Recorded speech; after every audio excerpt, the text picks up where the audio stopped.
कुरान उतरा है रमजान के महीने। फिर रमजान के आखिरी अशरे की किसी एक रात में कुरान उतरा है।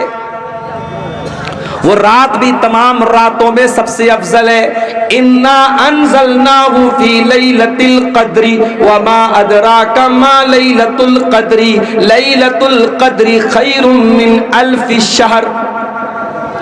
ऐ नबी, इस कुरान को हमने लैलतुल क़द्र में उतारा है। और आपको क्या मालूम कि लैलतुल क़द्र क्या है? लैलतुल क़द्र 1000 महीने से अफजल है। 1000 महीना कैलकुलेटर पे कैलकुलेट करो, तकरीबन 84 साल बनते हैं। एक रात जिस रात में कुरान उतरा है, उस एक रात की फजीलत यह है कि वो एक रात अल्लाह ताला के यहाँ 84 साल से बेहतर है। यह है कुरान का मकाम। हमने कुरान को बड़ी आसानी से हासिल कर लिया है। इस कुरान की कदर हमको नहीं मालूम मेरे भाई। ये कुरान बहुत बड़ी दौलत है अल्लाह ताला की। ये कुरान अल्लाह ताला की बहुत बड़ी नेमत है मेरे भाइयों। ये कुरान हमें और आपको मिला है। इस कुरान की कदर करो, इस कुरान की वैल्यू को समझो, इस कुरान की कीमत को समझो। एक मौका हमें सीरतुन नबी के अंदर मिलता है जब अल्लाह के नबी बद्दुआ करते हैं। कुछ कबीले के लोग आते हैं और धोखे से, फ्रॉड करके, धोखा करके, फरेब करके वो अल्लाह के नबी के 70 ऐसे सहाबा जो कुरान के हाफिज थे, कुरान के कारी थे, उन 70 सहाबा को अपने साथ लेकर के जाते हैं और रास्ते में गद्दारी करके, फ्रॉड करके उन 70 सहाबा को शहीद कर डालते हैं, कत्ल कर डालते हैं। अल्लाह के प्यारे नबी को इतनी तकलीफ होती है। 1 महीना कंटिन्यू आप नमाज में कुनूत नाज़िला पढ़ते हैं। हर नमाज की आखिरी रकात में रुकू के बाद खड़े होकर के आप कुनूत नाज़िला पढ़ते हैं और कुनूत नाज़िला में आप उन काफिरों का नाम लेकर के, उनके कबीलों का नाम लेकर के बद्दुआ करते हैं। ओ लोगों, तुम्हारी नजर में कुरान के हाफिज की अहमियत हो या न हो, मेरे नबी की नजर में कुरान के हाफिज की और कुरान के आलिम की और कुरान के कारी की अहमियत देखो कि कुरान के कारियों के कत्ल पर अल्लाह के नबी को इतना गुस्सा आया। आप 1 महीने तक कुनूत नाज़िला में उनके कातिलों पर बद्दुआ करते रहे। तो कुरान का हाफिज और कुरान का आलिम बहुत ऊंचा मकाम है उसका। और मैं मुबारकबाद देता हूं इन 5 बच्चों को, इनके खुशनसीब माँ बाप को। जिस दौर में दुनिया नौकरी की तरफ भाग रही है, दुनिया के उलूम और डिग्री की तरफ भाग रही है, आपने अपने बच्चे को एक मदरसे में भेजा। और मैं ये भी जानता हूं सीमांचल के अक्सर मदरसे जागीर से चलते हैं। ये बच्चे अपने घर के इज्जतदार घर के बच्चे हैं, लेकिन जागीर की शक्ल में ये किसी के दरवाजे पर जा करके टिफिन लेकर के खाना लाते हैं, अपनी इज्जत नफ्स को बार बार कुचलते हैं सिर्फ इसलिए कि ये कुरान पढ़ने आए हैं। इनका मकसद कुरान सीखना है, कुरान याद करना है। और आज अल्लाह के फजलो करम से इनके हाथ पर मौलाना तौहीद साहब ने, मैंने और दूसरे लोगों ने दस्तार बांधी है, जो इस बात की पहचान है कि आज के बाद समाज में ये हाफिज जी के नाम से याद किए जाएंगे, ये हाफिज कुरान के नाम से याद किए जाएंगे। मैं अपने इन बच्चों से एक बात कहना चाहता हूं। इसी समाज में हमने ऐसे भी बच्चों को देखा है जो कुरान के हाफिज तो बन गए, लेकिन कुछ दिनों के बाद गलत संगत में पड़ गए, गलत रास्ते पे चले गए। कुरान जितना याद था वो भुला भी दिया और उनके कैरेक्टर और उनके किरदार से कहीं से भी ये प्रतीत नहीं होता, ये नहीं झलकता, ये नजर नहीं आता कि कुरान के हाफिज। ऐ मदरसा दारुल कुरान से हिफ्ज करने वाले मेरे प्यारे बच्चों, तुम समाज में जब अपने नाम के साथ हाफिज का टाइटल लेकर के जा रहे हो, उस टाइटल की हिफाजत करना। दुनिया तुम्हारी हरकतों को देखने के बाद जस्टिफाई करेगी, तय करेगी कि हाफिज लोग कैसे होते हैं। मार्केट से तुम गुजरोगे, तुम्हारे सामने बहुत सारे गलत मनाजिर भी आएंगे, गंदी चीजें भी तुम्हारे सामने ऑफर की जाएंगी, देखने को तुम्हें उकसाया जाएगा, तुम्हें आकर्षित किया जाएगा। लेकिन तुम्हारे सीने में अल्लाह का कुरान है, इस कुरान की कदर करते रहना और उन नामुनासिब चीजों से, उन गंदी चीजों से, उन वल्गर चीजों से हमेशा अपने आप को बचा के रखना और इस कुरान की हिफाजत करते रहना मेरे बच्चों। इसलिए कि अल्लाह के प्यारे नबी क्या फरमाते हैं, ताअहदू हाज़ल कुरान, इस कुरान को अच्छी तरीके से याद रखो। फ़इन्नहु अशद्दु तफ़ल्लुतम मिनल इबिल फ़ी उक़ुलिहा, जिस तरीके से ऊंट को अगर किसी खूंटे में बांध दिया जाए तो ऊंट जिस तरीके से भागने की कोशिश करता है, कुरान करीम भी आपके सीने से निकलने की कोशिश करेगा। इस कुरान को बांध के रखना, इस कुरान को महफूज करके रखना, कुरान को अपने दिल से, दिमाग से निकलने मत देना। मेरे अजीजों, बात निकली है कुरान की, तो एक बात मैं आपको और बताना चाहता हूं। अल्लाह ताला ने दुनिया में बहुत सारे नबियों को भेजा और बहुत सारे नबियों को अल्लाह ताला ने बहुत सारी किताबें भी अता फरमाई। 4 किताबों का नाम तो हम बहुत फेमस है, मशहूर है, जानते हैं। दाऊद अलैहिस्सलाम को ज़बूर मिली थी, मूसा अलैहिस्सलाम को तौरात मिली थी, ईसा अलैहिस्सलाम को इंजील मिली थी, हमारे नबी को कुरान मिला था। ये तो हम जानते हैं। बहुत सारी किताबों का नाम भी हमें नहीं मालूम, लेकिन ये बात याद रखो, जिस तरीके से अल्लाह का आखिरी नबी खातमुन नबिय्यीन है, अब आपके बाद दुनिया में कोई नबी आने वाला नहीं, कोई रसूल आने वाला नहीं है।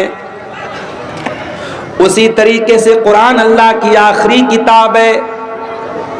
अब कुरान के बाद कोई दूसरी किताब दुनिया में आने वाली नहीं है। कुरान ने पिछली तमाम किताबों को मनसूख कर दिया, कैंसिल कर दिया। अब कानून चलेगा तो कुरान का चलेगा। अब अगर माना जाएगा किसी किताब के कानून को, अगर कोई किताब बुक ऑफ लॉ है, अगर कोई किताब कानून की किताब है, तो वो कुरान मजीद है। और इसीलिए अल्लाह ताला ने कुरान को उतारा तो कौन से फरिश्ते के जरिए उतारा? फरमाया नज़ल बिही रूहुल अमीन, इस कुरान को लेकर के जिब्रील अमीन आए हैं, फरिश्तों के सरदार आए।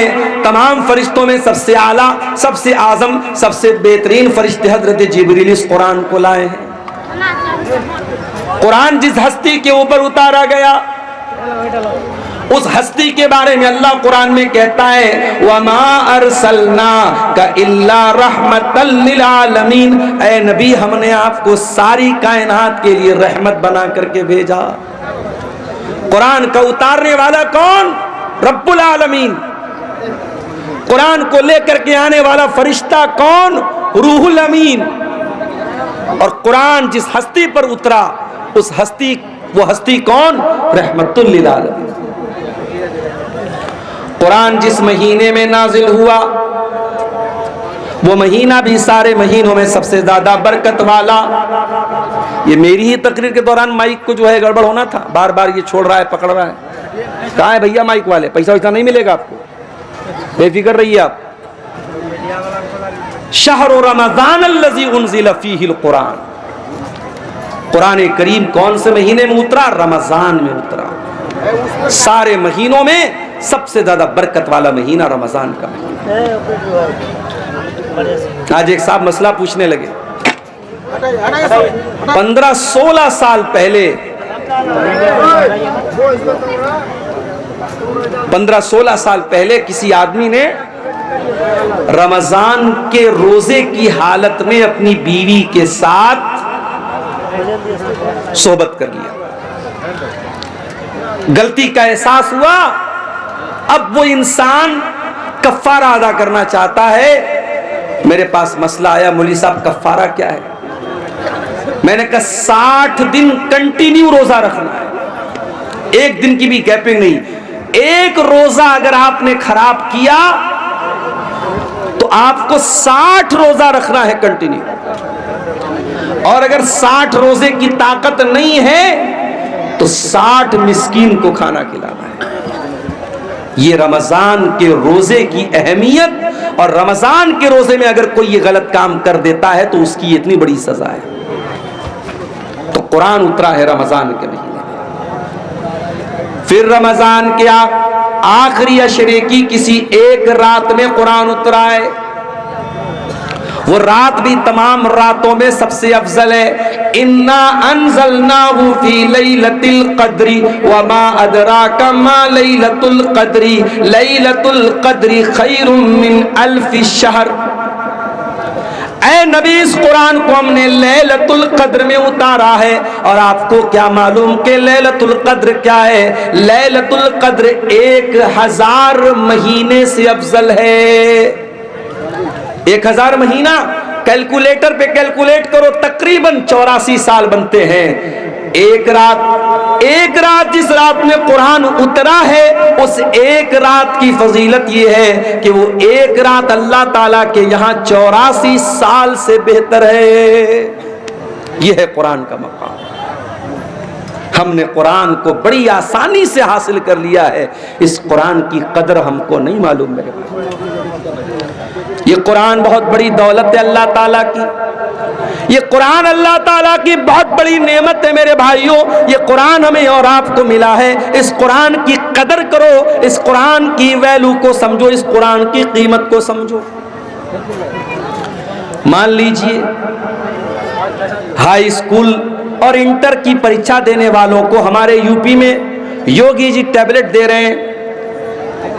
इंटर और बीए करने वालों को योगी जी टैबलेट दे रहे हैं। लैपटॉप दिया जा रहा है। उस टैबलेट को, उस लैपटॉप को एक स्टेट का मुख्यमंत्री दे रहा है तो उसकी बड़ी वैल्यू हो जाती है। अगर आपके मोबाइल पर मैसेज आ जाए, देश के प्राइम मिनिस्टर का मैसेज आ जाए, स्टेट के चीफ मिनिस्टर का मैसेज आ जाए और उसमें आपका नाम लिखा हो और आपको मुखातब किया गया हो, आप तो बाग बाग हो जाएंगे, इतनी बड़ी हस्ती का मेरे पास मैसेज आया। ओ लोगों, ये कुरान भी तो अल्लाह का मैसेज है। ये कुरान अल्लाह ताला का लास्ट मैसेज है, ये अंतिम संदेश है जो अल्लाह ने आपको दिया है। फरमाया शहरो रमज़ान अल्लज़ी उन्ज़िला फ़ीहिल कुरान हुदल लिन्नासि व बय्यिनातिम मिनल हुदा वल फुरक़ान। ओ लोगों, ये कुरान रमज़ान के महीने में उतारा गया है और ये कुरान सारी मानवता के लिए गाइडेंस का काम करता है, मार्गदर्शन का काम करता है। सही क्या है, गलत क्या है, खरा क्या है, खोटा क्या है, सच्चा क्या है, झूठा क्या है, शिर्क क्या है, तौहीद क्या है, ये कुरान आपको बताएगा। व बय्यिनातिम मिनल हुदा वल फुरक़ान, ये हक और बातिल को खोल खोल के बयान करने वाली किताब है। लाओ दुनिया की कोई और किताब, लाओ दुनिया की कोई और किताब। डॉक्टर जाकिर नायक पड़ोसी मुल्क के दौरे पर हैं। एक क्रिश्चियन ने सवाल किया, डॉक्टर साहब आपने बाइबल की फला आयत पढ़ी है, आपने गलत तरीके से कोट किया है। डॉक्टर साहब ने कहा, डॉक्टर जाकिर नायक ने कहा कि अगर मैंने गलत कोट किया है आप प्रूफ लाके दे दो, मैं मान लूंगा। अपनी दूसरी तकरीर में डॉक्टर जाकिर नायक बोलते हैं कि बाइबल के इंडिया के अंदर कई हजार नुस्खे और उन हजारों नुस्खों में बहुत डिफरेंस है, बहुत फर्क है, बहुत फर्क है, बहुत अंतर है। बाइबल के अलग अलग एडिशन में बहुत अंतर है। दूसरी तरफ आ जाओ कुरान के अंदर, उस्मान गनी रजी अल्लाह ताला ने कुरान पढ़ते हुए शहीद किए गए और जब वो कुरान पढ़ रहे थे, उस कुरान की कॉपी के ऊपर, उस कुरान के नुस्खे के ऊपर हजरत उस्मान गनी के खून के छींटे भी पड़े थे। और मालूम है वो कौन सी आयत पढ़ रहे थे? ए भाई, क्या हो रहा है?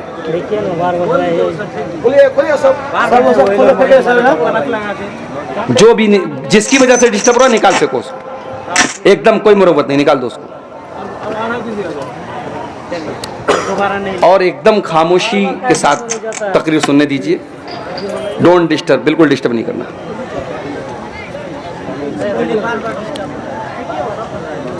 डिस्टर्ब मत कीजिए आप। तो कुरान करीम, उस्मान गनी रजी अल्लाह ताला अन्हु कुरान की तिलावत कर रहे हैं, और कुरान के जिस नुस्खे पर हजरत उस्मान गनी के खून के छींटे पड़े थे, वो आज भी ताशकंद के म्यूजियम में वो कुरान मौजूद है। और आपको जान करके आश्चर्य होगा, हैरत होगी कि उस कुरान में और आज हमारे पास जो कुरान मौजूद है, देयर इज नो डिफरेंस, कोई अंतर नहीं है, कोई फर्क नहीं। ये कुरान का एजाज है। इतना ही नहीं, उस्मान गनी जब कुरान की तिलावत कर रहे थे, कौन सी आयत पढ़ रहे थे? सूरह बकरा की आयत पढ़ रहे थे, फसयकफीकहुमुल्लाह वहुवस समीउल अलीम। अल्लाह ताला इनके लिए काफी हो जाएगा, अल्लाह इनसे इंतकाम ले लेगा, इनसे बदला ले लेगा। अल्लाह सब कुछ सुनने वाला, सब कुछ जानने वाला है।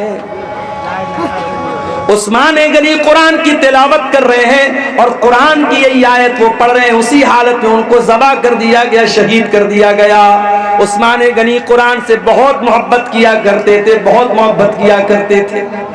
इसीलिए उस्मान गनी रज़ी अल्लाह ताला अन्हु का इंतकाल भी हुआ तो कुरान पढ़ते हुए हुआ। और उस्मान गनी कहा करते थे, लौ तहरत कुलूबुकुम मा शबियत मिन कलामिल्लाह। ओ लोगो, अगर तुम्हारा दिल पाक और साफ होता तो कुरान को सुन करके कभी तुम्हारा दिल न भरता, कभी तुम्हारा दिल आसूदा न होता, कभी तुम्हारे दिल को सेरी हासिल न होती कि मैंने बहुत कुरान पढ़ लिया है। मेरे नौजवान साथियों, जरा अपने अपने गरेबान में झांक के बताओ, आखिरी बार तुमने कुरान कब पढ़ा है? हर शख्स अपने ऊपर गौर करे, उसने आखिरी बार बैठ करके आधा घंटा कुरान कब पढ़ा था? जरा बता देना मुझे। अब अगर मैं ये पूछूं कि आखिरी बार तुमने व्हाट्सएप कब देखा था, कहोगे 10 मिनट पहले। मैं पूछूं आखिरी बार तुमने फेसबुक पर रील्स कब देखी थी? मौलाना साहब अभी तकरीर सुनने के पहले तो देखी थी। तुमने लास्ट टाइम यूट्यूब के शॉर्ट्स कब देखे थे? अभी तो तकरीर में आने के, जलसे में आने के पहले हमने देखा था। यूट्यूब के लिए टाइम है, फेसबुक के लिए टाइम है, इंस्टाग्राम के लिए टाइम है, सोशल मीडिया के लिए टाइम है। अगर टाइम नहीं है तो कुरान के लिए टाइम नहीं है। हो लोगों, ये दिल मुर्दा हो चुके हैं, ये दिल कठोर हो चुके हैं, ये दिल सख्त हो चुके हैं। हमारे दिलों को कुरान अब अच्छा नहीं लगता, हमारे दिलों को कुरान, हमारे दिलों के ऊपर कुरान का असर नहीं होता है। अरे हमारे दिल की क्या हैसियत है? हमारा दिल तो गोश्त पोस्त का बना हुआ मुलायम सा दिल होता है। कभी बकरा खस्सी ज़बा करते हैं आप, या बड़ा जानवर आप ज़बा करते हैं, देखा होगा आपने दिल कितना बड़ा होता है, दिल की क्या हैसियत होती है। हमारा दिल तो गोश्त पोस्त का मामूली बना हुआ दिल है। अल्लाह कुरान में कहता है, कुरान के 28वें पारे में कहता है, सूरह हश्र की आयत नंबर 21 में कहता है, लौ अंज़लना हाज़ल कुरान अला जबलिन लरअयतहु खाशिअम मुतसद्दिअम मिन खशियतिल्लाह। ओ लोगो, इस कुरान को हमने किसी पहाड़ के ऊपर भी उतारा होता तो पहाड़ भी अल्लाह के खौफ से रेजा रेजा हो जाता, पहाड़ भी अल्लाह के खौफ से चूर चूर हो जाता, पहाड़ भी कुरान को सहन न कर पाता। ये कुरान इतनी ताकतवर किताब है, इतनी पावरफुल किताब है। वतिलकल अमसालु नदरिबु लिन्नासि लअल्लहुम यतफक्करून। ओ लोगो, तुम्हारा परवरदिगार मिसालें बयान कर रहा है, तुम गौर क्यों नहीं करते? उमर इब्ने खत्ताब को देखो, इस्लाम के बड़े कट्टर दुश्मन हैं, अभी इस्लाम कबूल नहीं किया है, इस्लाम के बड़े कट्टर दुश्मन है उमर बिन खत्ताब। एक दिन खाने काबा के पास से गुजर रहे हैं, अल्लाह के प्यारे नबी कुरान की तिलावत कर रहे हैं, उमर फारूक के कानों में कुरान की आयत पहुंचती है। उमर फारूक के दिल में ख्याल आता है, इतनी अच्छी किताब है, इतना अच्छा कलाम है, ये जरूर किसी शायर की शायरी है, ये जरूर कोई पोएट्री है, कोई कविता है, कोई शायरी है। शायरी पसंद है ना आपको? हमारे मऊ से उसैद नाम का ये बच्चा आया है। क्यों आया है भाई? आपको नाते सुना रहा है, हम्द सुना रहा है, कलाम सुना रहा है। शायरी पसंद है आपको? पिछले साल एक प्रोग्राम में मैं आया था, कहीं पर अदनान प्रतापगढ़ी को मैंने देखा, उनको बुलाया गया, छोटा सा बच्चा है, उसको बुलाया जा रहा है, सुफियान को बुलाया जा रहा है। शायरी पसंद होती है इंसान को, शायरी में एक अट्रैक्शन होता है।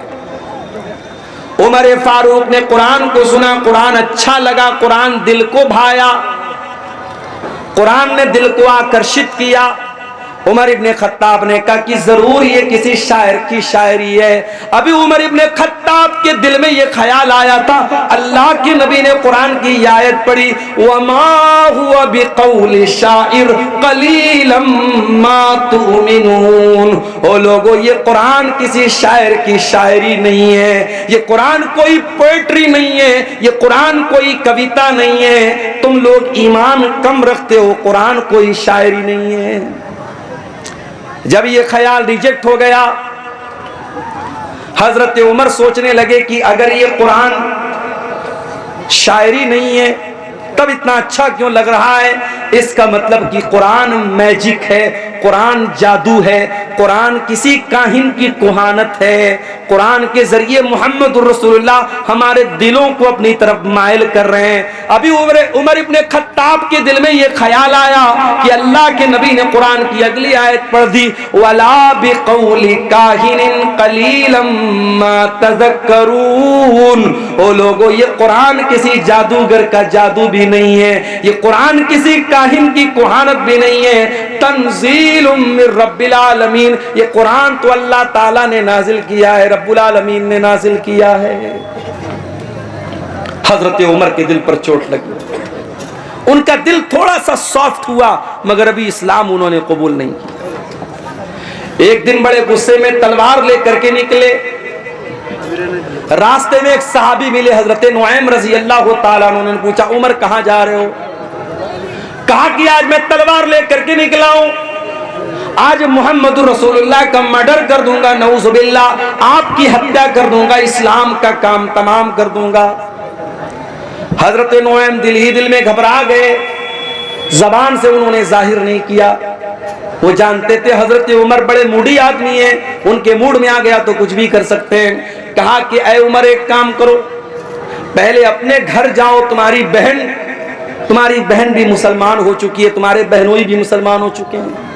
कहा अच्छा, मेरी बहन इस्लाम ले आई, मेरे बहनों इस्लाम ले आए, अभी चल के बताता हूं। वहां से रास्ता बदल दिया। हजरत उमर कहां पहुंचे? बहन के ससुराल पहुंचे, बहन के घर पहुंचे। अंदर बहनोई कुरान की तिलावत कर रहे थे, कुरान पढ़ रहे थे। हजरत खब्बाब रजी अल्लाह ताला अन्हु उनको कुरान पढ़ा रहे थे। हजरत उमर ने दरवाजा खटखटाया, बहनोई ने अंदर से पूछा कौन? कहा कि मैं उमर इब्ने खत्ताब। जल्दी से कुरान को छुपाया गया, दरवाजे को खोला गया। हजरत उमर ने कहा, मुझे पता लगा है तूने इस्लाम तो कबूल कर लिया है, मेरी बहन, इतना गलत काम तुमने कैसे कर दिया? इतना कहने के बाद अपनी बहन को मारने लगे। बहनोई बचाने के लिए आए, बहनोई को भी मारने लगे। हजरत खब्बाब तो एक कोने में छुपे हुए थे। बहनोई भी लहूलुहान, बहन भी लहूलुहान। बहन ने कहा कि ऐ उमर, कान खोल करके सुन ले, जितना मारना है मार ले, जितना सितम करना है सितम कर ले। ऐ उमर, अब इस्लाम हमारे दिल के अंदर दाखिल हो चुका है, अब तो इस्लाम को हमारे दिल से नहीं निकाल सकता।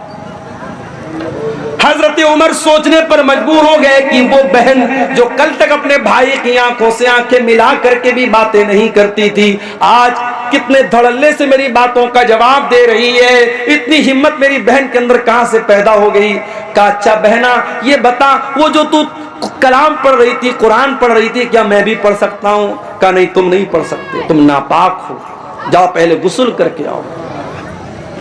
हजरत उमर ने गुस्ल किया, पाक साफ होकर के आए, कुरान उनके सामने रख दिया गया और कुरान की सूरह ताहा की आयतें उन्होंने पढ़ी।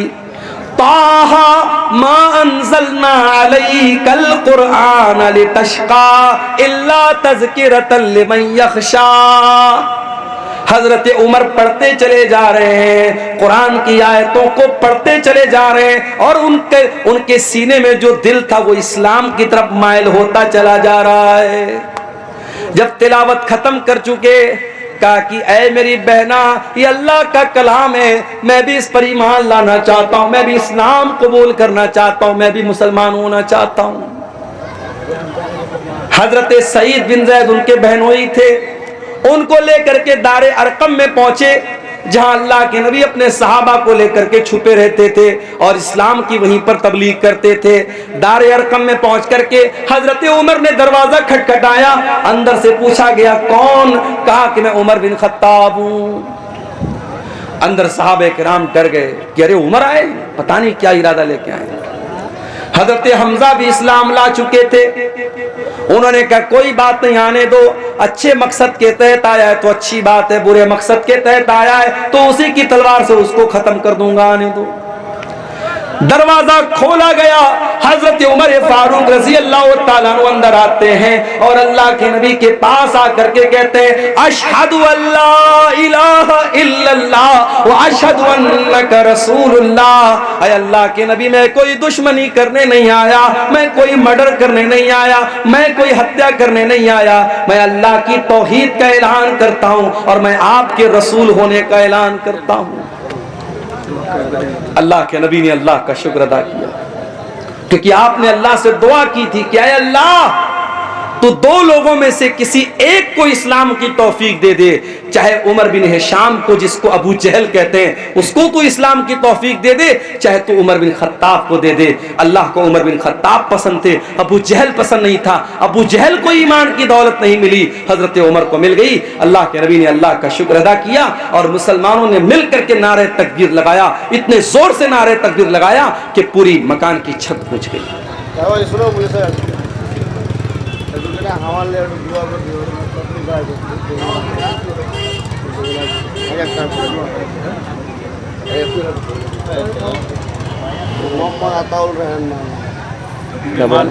बीमार में तकलीफ 1000 रुपये दान किए हैं।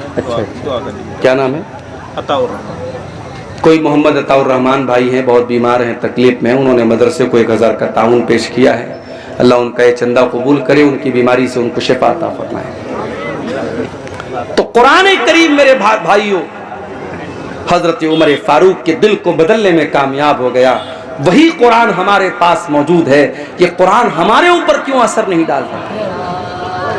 नमाजों में कुरान पढ़ा जा रहा है, तरावी में कुरान पढ़ा जा रहा है, तकरीरों में कुरान पढ़ा जा रहा है, जुमा के खुतबों में कुरान पढ़ा जा रहा है, मगर दिल के ऊपर कोई असर नहीं हो रहा है। आओ मैं जवाब देता हूं। कुरान का पहला पारा खोलो, अल्लाह फरमाता है सुम्मा कसत कुलूबुकुम मिन बादि ज़ालिका फहिया कल हिजारति औ अशद्दु क़स्वा। ऐ यहूदियों, तुमने इतने गुनाह किए, इतने अल्लाह को नाराज करने वाले काम किए कि तुम्हारे दिल कठोर हो गए, तुम्हारे दिल सख्त हो गए, इतने सख्त हो गए फहिया कल हिजारति औ अशद्दु क़स्वा, तुम्हारे दिल पत्थरों के जैसे कठोर हो गए, पत्थरों से ज्यादा सख्त हो गए तुम्हारे दिल कठोर हो गए हमारे। इस दिल पर अब कुरान का कोई असर नहीं हो रहा है मेरे भाई। इस कुरान को सुन करके डाकू लोग ईमान ले आते थे। फुज़ैल इब्न अयाज नाम का एक डाकू, जिसका काम लोगों के मकान की छतों पे जाकर के छापा मारना और डाका डालना है। फुज़ैल इब्न अयाज डाका डालने के लिए एक मकान की छत पे कूदता है, रात का सन्नाटा है, रात का टाइम है। फुज़ैल इब्न अयाज डाका डालने गया है, चोरी करने गया है, माल हड़पने गया है, वो रात के सन्नाटे में कोई अल्लाह का बंदा कुरान की तिलावत कर रहा था और कुरान की ये आयत फुज़ैल इब्न अयाज़ के कानों में पड़ जाती है, अलम यानि लिल्लज़ीना आमनू अन तख्शा कुलूबुहुम लिज़िक्रिल्लाह, क्या ईमान वालों के लिए अभी वो समय नहीं आया, वो टाइम नहीं आया, वो वक्त नहीं आया जब ईमान वालों के दिल अल्लाह का कलाम सुन करके पिघल जाए। जब ये आयत सुनी फुज़ैल इब्न अयाज़ ने, फौरन उसके दिल पर असर हुआ। डाकू है, चोर है, डाका डाल के अपना खर्चा चलाता है, कुरान की आयत सुनी, डायरेक्ट दिल पर असर हुआ। उसने कहा नहीं है अल्लाह, टाइम आ चुका है, टाइम आ चुका है अल्लाह, मैं तौबा करता हूं तेरी बारगाह में, आज के बाद चोरी नहीं करूंगा, आज के बाद डाका नहीं डालूंगा। और चश्मे फलक ने वो मंजर भी देखा। फुज़ैल इब्न अयाज़ ने इतनी सच्ची तौबा की, कल तक जो डाका डाला करता था, जो चोरी किया करता था, जो दूसरों की बहू बेटियों को गलत नजर से देखा करता था, आज अल्लाह का इतना नेक बंदा हो गया कि दिन रात 24 घंटे वो खाने काबा के पास रहने लगा, अल्लाह के घर में रहने लगा। इतना बड़ा आबिद, इतना बड़ा जाहिद बन गया, इतना बड़ा इबादत गुजार बन गया। कुरान तो वही है मेरे भाई, दिल बदल गए हमारे, नीयतें बदल गई हमारी। कुरान के अंदर जो असर 1400 साल पहले था वो असर आज भी है। शर्त यह है कि हम अपने दिल को थोड़ा सॉफ्ट करें और कुरान को पढ़ने की कोशिश करें। सहाबे किराम ने इस कुरान को हासिल करने के लिए बड़ी कुर्बानी दी थी। एक सहाबी है जिनका नाम उमर बिन सलमा है। बुखारी की रिवायत आपको पढ़ के सुना रहा हूं। उमर बिन सलमा कहते हैं कि मैं ऐसे जगह रहता था, ऐसी लोकेशन पे रहता था कि जब अरब में कोई काफिला आता था, मक्के में कोई काफिला आता था तो हमारे गांव के पास से, हमारे टाउन के पास से गुजरता था। रास्ते में मिड रास्ते में हमारा गांव पड़ता था, कस्बा पड़ता था। हजरत उमर बिन सलमा कहते हैं हमें मालूम हुआ कि मक्के में एक रसूल आए। हमने उस रसूल के बारे में लोगों से डिटेल पूछी, लोगों ने डिटेल बताई। मैंने पूछा वो नबी क्या पढ़ के सुनाते हैं, तो लोगों ने कुरान की आयतें पढ़ पढ़ के सुनाई। उमर बिन सलमा की उम्र मात्र 6 साल है, 6 या 7 साल, 6 या 7 साल का बच्चा है। उसने उस काफिले के लोगों से कुरान की आयतों को सुन सुन करके याद कर लिया। अच्छा, ये भी अल्लाह की बड़ी अजीब कुदरत है। दुनिया की कोई और किताब 5-6 साल का बच्चा याद नहीं कर पाता है। आपके बिहार के शेरशाबादी इलाके का रहने वाला बच्चा है, उसकी लैंग्वेज बंगला है, उसकी जबान हिंदी उर्दू है, वो तो जानता भी नहीं अरबी जबान। वो मदरसे में आता है, मौलवी साहब उसे नूरानी कायदा पढ़ाते हैं, नाजरा कुरान पढ़ाते हैं, हिफ्ज कराते हैं। कुछ बच्चे 6 महीने में, कुछ 1 साल में, कुछ 1.5 साल में, कुछ 2 साल में कुरान याद कर लेते हैं। हमारे एक दोस्त का बच्चा है मुंबई में, उसने 6 साल की उम्र में कुरान हिफ्ज कर लिया। ये कुरान की बरकत है मेरे भाई। अल्लाह ने कुरान को आसान बनाया है याद करने के लिए। 6 साल का बच्चा भी कुरान को याद कर लेता है। इसीलिए अल्लाह कुरान में कहता है वलक़द यस्सरनल कुरआन लिज़्ज़िक्रि फ़हल मिन मुद्दकिर, हमने इस कुरान को आसान बनाया है याद करने के लिए, है कोई कुरान को याद करने वाला? मैं तहदी से नेमत के तौर पे कह रहा हूं, अपनी बड़ाई के तौर पे नहीं कह रहा हूं। इसको तकब्बुर के तौर पे या बड़ाई के तौर पे मत लीजिएगा, तहदी से नेमत के तौर पे कह रहा हूं। लॉकडाउन लगा था, रमजान का महीना आया, मेरी वालदा अल्लाह मग़फ़िरत फरमाए, उनकी जिंदगी का आखिरी रमजान था। मस्जिदें बंद थी, ताला लगा था मस्जिद में। रमजान के अंदर तरावी की नमाज घर में पढ़ने का मामला आया। मेरे घर में कोई हाफिज नहीं था, मुझे सूरह बकरा याद थी। मैंने अपने माँ बाप से कहा कोई बात नहीं, मैं कोशिश करता हूँ, थोड़ा थोड़ा याद करके पढ़ूंगा, तरावी घर में मैं पढ़ाऊंगा। आम दिनों में मैं सोच भी नहीं सकता था कि मैं तरावी पढ़ाऊंगा, मेरे पीछे मेरी माँ पढ़ेगी, मेरे बाप पढ़ेंगे, मेरे भाई लोग पढ़ेंगे, क्योंकि मैं हाफिज तो नहीं हूं। लेकिन ये लॉकडाउन का को आप कह सकते हैं कि एक करिश्मा था उसका। अल्लाह ताला को यह भी लिखना था मेरे मुकद्दर में कि मेरी वालदा का आखिरी रमजान है, उनकी जिंदगी का लास्ट रमजान है, उसी के बाद उनका इंतकाल हुआ था और तरावी की नमाज वो मेरे पीछे पढ़ रही है। पहले दिन मैंने आधा पारा पढ़ाया, दूसरे दिन फिर आधा पारा पढ़ाया, तीसरे दिन फिर आधा पारा, चौथे दिन फिर आधा पारा, पांचवें दिन सूरह बकरा खत्म हो गई। सूरह बकरा के बाद सूरह आले इमरान आती है। मैं बैठ करके आधा पारा मैंने और याद किया, रात में तरावी में पढ़ दिया मैंने। अगले दिन फिर आधा पारा याद करके मैंने तरावी में पढ़ाया। इस तरीके से तकरीबन 10:30-11 पारे रमजान की बरकत से मैंने याद कर लिए। लॉकडाउन के पीरियड में मेरे प्यारे भाइयों, आधा पारा रोज बैठ करके याद करता था और रात में तरावी पढ़ा देता था।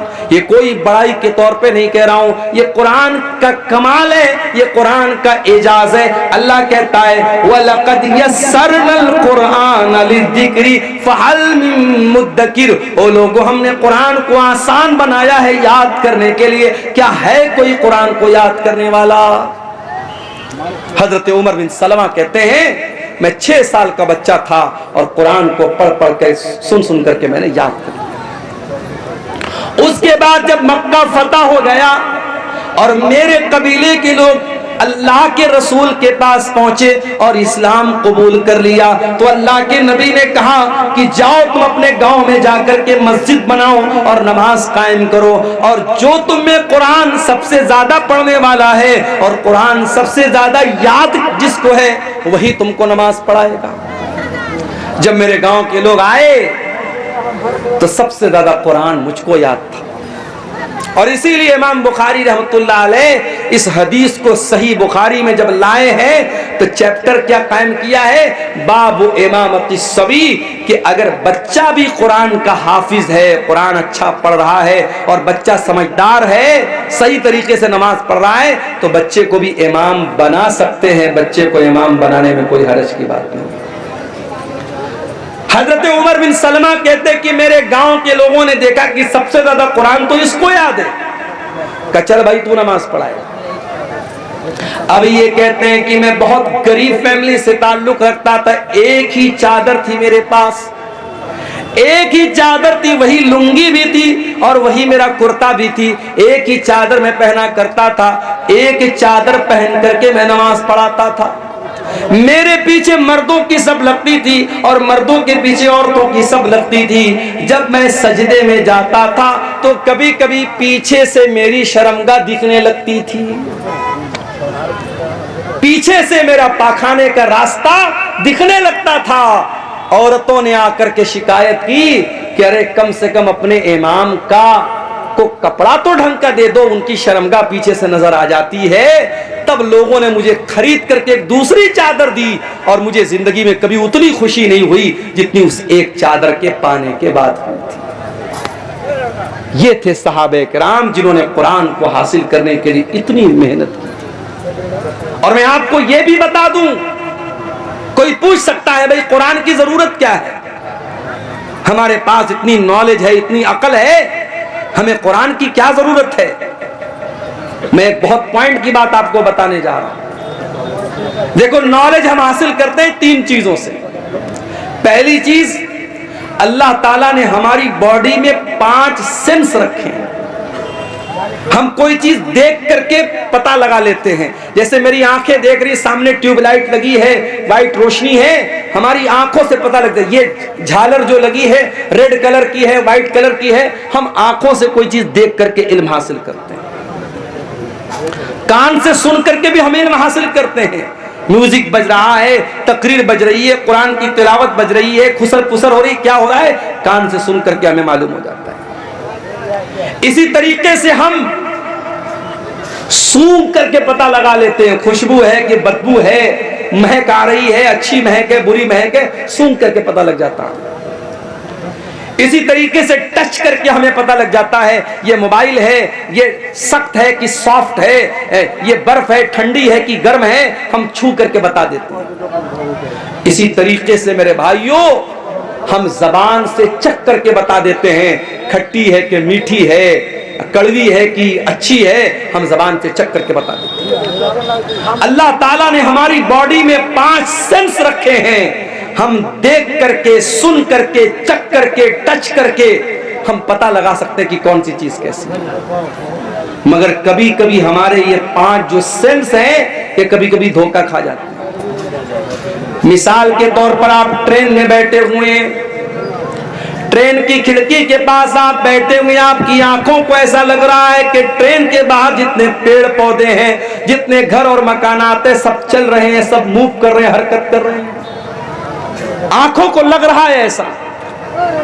मगर रियल में ऐसा नहीं है। रियल में क्या ट्रेन चल रही है, कोई पेड़ नहीं चल रहा है, कोई मकान नहीं चल रहा है, मगर आंखों को ऐसा लग रहा है कि मकान चल रहा है, पेड़ चल रहा है। तो आंखें धोखा खा गई। आपको बुखार है, फीवर हो गया आपको, मैं आपके पास मीठी चाय लेके आया, आपने पिया, कहा अरे यार अब्दुल गफ्फार साहब आपने बड़ी फीकी चाय पिला दी। चाय तो मीठी है मगर आपकी जबान धोखा खा गई। क्यों? आपको फीवर है, बुखार है। पता ये चला कि ये 5 सेंस जो हमारी बॉडी में है ये कभी कभी धोखा खा जाते हैं। और जब ये धोखा खाते हैं तो कौन सी चीज हमें बताती है कि सही क्या है, गलत क्या है? हमारी अक्ल बताता, हमारा ब्रेन बताता, हमारा माइंड बताता है। मगर माइंड भी कभी कभी धोखा खा जाता है। मिसाल के तौर पर आप शादी करते हैं, आपकी माँ आपके लिए रिश्ता देखने जाती है, अक्ल कहती है कि अरे रिश्ता देखने के लिए बाहर जाने की क्या जरूरत है, इसकी बहन मौजूद है ना, इसकी बहन इसी घर में रहती है, इस घर के सारे तौर तरीके जानती है, बहन से शादी क्यों नहीं करा देते? अक्ल कहती है जब शादी ही करना है तो बाहर क्यों रिश्ता देख रहे हो, घर के अंदर क्यों नहीं कर लेते? मगर यहां अक्ल की नहीं चलेगी, यहां चलेगी अल्लाह की वही क्या कहती है, अल्लाह की शरीयत क्या कहती है, अल्लाह का कुरान क्या कहता है। और अल्लाह का कुरान कहता है कि बहन और बेटी से शादी नहीं कर सकते। तो पता ये चला कि जहां 5 सेंस काम करना बंद कर दे वहां अकल काम करती है, और जहां अकल काम करना बंद कर दे वहां अल्लाह की वही काम करती है, अल्लाह की शरीयत काम करती है। और अल्लाह की शरीयत 2 चीजों का नाम है, एक का नाम कुरान है और एक का नाम सुन्नत है। इन्हीं दोनों चीजों का नाम शरीयत है, इन्हीं दोनों चीजों का नाम इस्लाम है। इसीलिए अल्लाह के नबी फरमाते हैं इन्नी क़द तरक्तु फ़ीकुम शैअन, मैं 2 चीजें तुम्हारे बीच में छोड़ के जा रहा हूं। लन तदिल्लु बादहुमा, इन 2 चीजों को जब तक तुम थामे रहोगे कभी गुमराह नहीं हो सकते। किताब अल्लाह व सुन्नती, एक अल्लाह की किताब और एक मेरी सुन्नत है।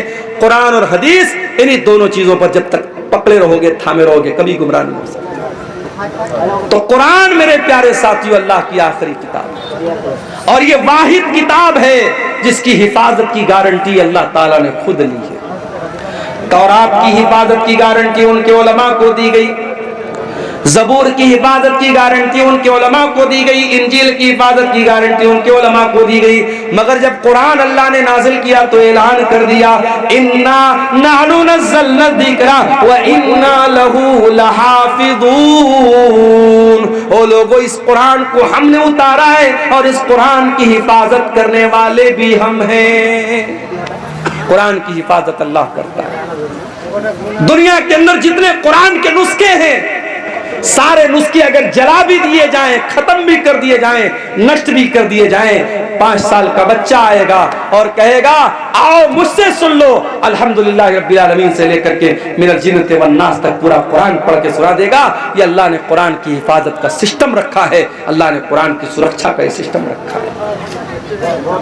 और ये भी याद रखो मेरे भाइयों, कुरान शिफा भी है। हमने ये समझा कुरान हमारे बुखार और जुकाम की दवा है। बच्चे को नजर लग गई, कुरान पढ़ के दम कर दिया, कोई बीमार हो गया, कुरान पढ़ के दम कर दिया। हमने कुरान को जिस्म की बीमारियों के लिए शिफा बना के रखा है। यकीनन कुरान फिजिकल बीमारियों के लिए भी शिफा है, मगर उससे बढ़कर के कुरान रूह की बीमारी के लिए शिफा है। कुरान स्पिरिचुअल बीमारी के लिए शिफा है। रूह के अंदर जो बुराइयां हैं, रूह के अंदर जो बीमारियां हैं, जैसे आपके रूह के अंदर एक बीमारी होती है जिसको लालच की बीमारी कहते हैं, एक बीमारी होती है जिसको हसद की बीमारी कहते हैं, एक बीमारी होती है माल की मोहब्बत, एक बीमारी होती है दुनिया की मोहब्बत। कुरान इन तमाम बीमारियों से आपके दिल को शिफा देता है।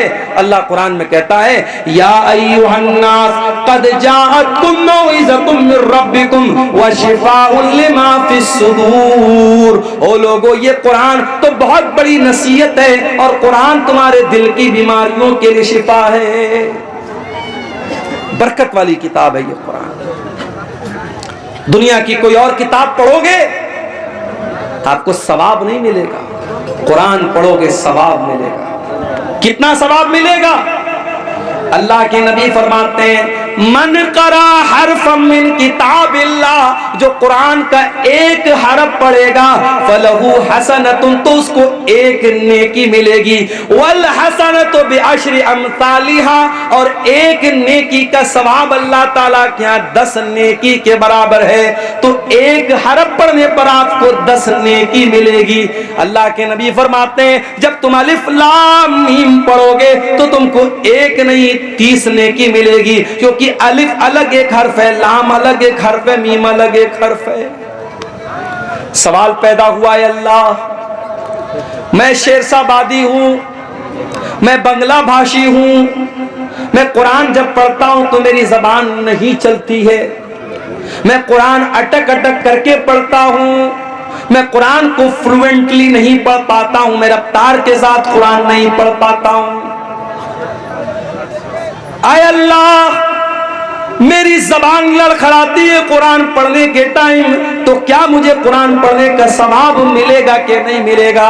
अल्लाह के नबी फरमाते हैं, वल्लज़ी यक़रउल कुरान व हुवा यतातऊ, जो अटक अटक के कुरान पढ़ रहा है, उसकी जबान से सही तरीके से अदा नहीं हो रहा है, उसकी लैंग्वेज अलग है, उसकी भाषा अलग है, वो कुरान को अटक अटक करके पढ़ रहा है, उसको डबल सवाब मिलेगा, दोहरा सवाब मिलेगा।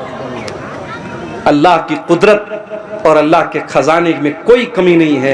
आप दूसरी भाषा जानते हैं और ये भी कोई बहाना नहीं है। आपको मालूम होगा, हरम के एक इमाम गुजरे हैं, इंतकाल हो गया उनका नाम कारी अयूब था। कारी अयूब कहाँ के रहने वाले थे? बर्मा के रहने वाले थे, म्यांमार के रहने वाले थे, बर्मा के रहने वाले थे। कारी अयूब हरम के इमाम बने थे, मक्के के इमाम बने थे, अल्लाह को प्यारे हो गए। जाओ जरा यूट्यूब पर सर्च कर लेना, कारी अयूब की तिलावत इतनी बेहतरीन होती थी, इतनी प्यारी होती थी कि जब वो तिलावत करते थे तो रूह पर एक अजीब सा वज्द तारी हो जाता था और बड़ा अच्छा लगता था। वो बर्मा के रहने वाले थे, उनकी भाषा अरबी नहीं थी, मगर उन्होंने मेहनत किया, कुरान के हाफिज बने, कुरान के कारी बने, हरम के इमाम बन गए, मक्के के इमाम बन गए। इसलिए आपकी भाषा अगर अलग है तो ये इस बात की अलामत नहीं है कि आप कुरान नहीं पढ़ सकते। और आगे बढ़िए, जो बच्चा कुरान का आलिम है, कुरान का हाफिज है, कुरान का कारी है, कल अल्लाह ताला अगर वो कुरान का सही तरीके से उसने कुरान को पढ़ा होगा, कल अल्लाह ताला जन्नत में उसको दाखिल करेगा और उससे कहा जाएगा, इकरा वर्तकी कमा कुंत तुरतिलु फिद दुनिया। ऐ कुरान पढ़ने वाले, जिस तरीके से तू कुरान को ठहर ठहर करके दुनिया में पढ़ता था, तू खींच खींच करके कुरान को पढ़ता था, तू जन्नत की सीढ़ियों पर चढ़ता चला जा, तो कुरान को पढ़ता चला जा और जन्नत की सीढ़ियों को तय करता चला जा। हो लोगो, हम कितने बड़े बदनसीब हैं, कुरान पढ़ करके हम जन्नत की सीढ़ी पर चढ़ सकते हैं। अल्लाह हमको जन्नत में जाने का रास्ता बता रहा है, मगर हम जन्नत की सीढ़ी में चढ़ने को तैयार नहीं है। हमसे बड़ा बदनसीब कौन होगा? अखबार पढ़ने के लिए टाइम है हमारे पास, चाय के होटलों में बैठकर 2-2 घंटे बैठ करके पॉलिटिक्स पर और नीतीश कुमार और तेजस्वी और मोदी और योगी पर बात करने के लिए हमारे पास टाइम नहीं है तो कुरान पढ़ने के लिए टाइम नहीं है। हम टाइम पास करते हैं मगर कुरान पढ़ने के लिए हमारे पास टाइम नहीं है। मेरे भाइयों, ये कुरान आपके दिलों में जिंदगी पैदा करता है। अल्लाह की कसम खा करके कहता हूं, किसी अच्छे कारी की आवाज में जरा कुरान को सुनो, म्यूजिक भूल जाओ। म्यूजिक तो आपके दिल को मुर्दा करता है। म्यूजिक के बारे में बाज़ उलमा ने लिखा है कि म्यूजिक जो होता है ये जिना का दरवाजा खोल देता है। म्यूजिक जो होता है ना, वो आपकी शहवत को भड़काता है, आपकी इच्छाओं को जागृत करता है, आपकी जो डिजायर्स हैं उसको वो भड़काता है। लेकिन कुरान आपके अंदर अल्लाह का डर पैदा करता है। इसीलिए अल्लाह के नबी कुरान को पढ़ते भी थे और सुनते भी थे। एक मर्तबा आपने अब्दुल्ला बिन मसूद से कहा, अय अब्दुल्ला तुम मुझे कुरान पढ़ के सुनाओ। अच्छा, मैं स्टेज पर आता हूं ना तो कुछ बच्चे जो है वो सेल्फी लेने चले आते हैं। मौलाना साहब एक सेल्फी लेना चाहता हूं। तो मुझे एक बात याद आई, अब सेल्फी भी लेते हैं तो माशाअल्लाह वो आजकल फिल्टर चलता है ना, फिल्टर, स्नैपचैट का बड़ा फिल्टर चलता है, हमारे नौजवान लड़के लगा लेते हैं। एक लड़का मेरे साथ सेल्फी ले रहा था, कोई फिल्टर उसने यूज किया, ऐसा लग रहा था होंठों पे लिपस्टिक ली। मैंने कहा भाई पहले हटा इसको तू, अजीब व गरीब शक्ल आने लगती है। एक साहब ने मेरा फोटो मुझे को भेजा, बड़ी बड़ी दाढ़ी रखी थी, कहा मौलाना आपके ऊपर बड़ी बड़ी दाढ़ी बहुत अच्छी लगेगी। मैंने कहा मेरा ये फोटो आपको कहां से मिला? बोले मैंने एडिट किया है, फिल्टर किया है। तो फिल्टर करके आजकल बहुत कुछ हो रहा है। मैं आपसे कहता हूं कि फोटो को फिल्टर मत करो, अपने आप को फिल्टर करो। इंसान दुबला होता है, जिम जाता है कि मेरी बॉडी सही हो जाए, लेकिन अगर आपके अंदर ईमान की ताकत है तो आप दुबले पतले भी हैं तब भी अल्लाह के प्यारे हो सकते हैं। जरूरी नहीं है कि आप बॉडी बिल्डर बने तभी अल्लाह के प्यारे बनेंगे। हाँ, गुटखा खा करके अपने आप को दुबला मत करो। ये जितने गुटखा खाने वाले लड़के ना, वो हजरत मूसा अलैहिस्सलाम का वाकया याद है कि नहीं? मूसा अलैहिस्सलाम ने एक आदमी को ऐसा मुक्का मारा, एक मुक्का मारा वो मर गया। मूसा अलैहिस्सलाम के मुक्के में इतनी ताकत थी, एक मुक्का मारा मर गया वो आदमी। और आजकल हमारा नौजवान गुटखा खा खा करके इतना कमजोर हो चुका है कि वो किसी को मुक्का मारेगा तो खुद ही गिर जाएगा। तो गुटखा खा करके अपने आप को बर्बाद मत करो। बाज लोग कहते हैं साहब गुटखा हराम नहीं है, तंबाकू हराम नहीं है, बीड़ी हराम नहीं है।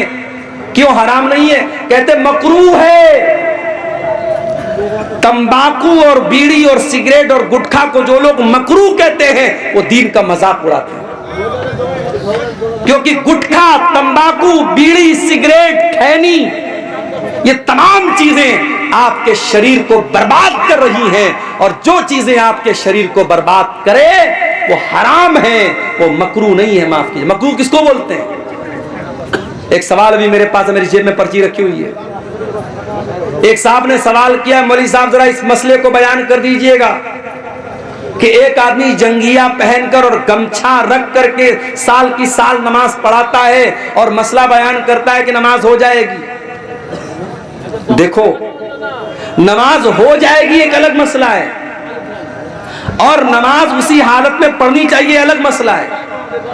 नमाज आप जब पढ़े तो बेहतरीन लिबास में पढ़ें। जो लिबास आप इज्जतदार का जो लिबास है, जो आप कहीं जाते हैं जो लिबास पहन के जाते हैं, वो लिबास आप पहन करके नमाज पढ़ें। किसी की शादी में जाना हो, आप जंगिया पहन के और गमछा रख करके जाएंगे क्या? नहीं जाएंगे आप।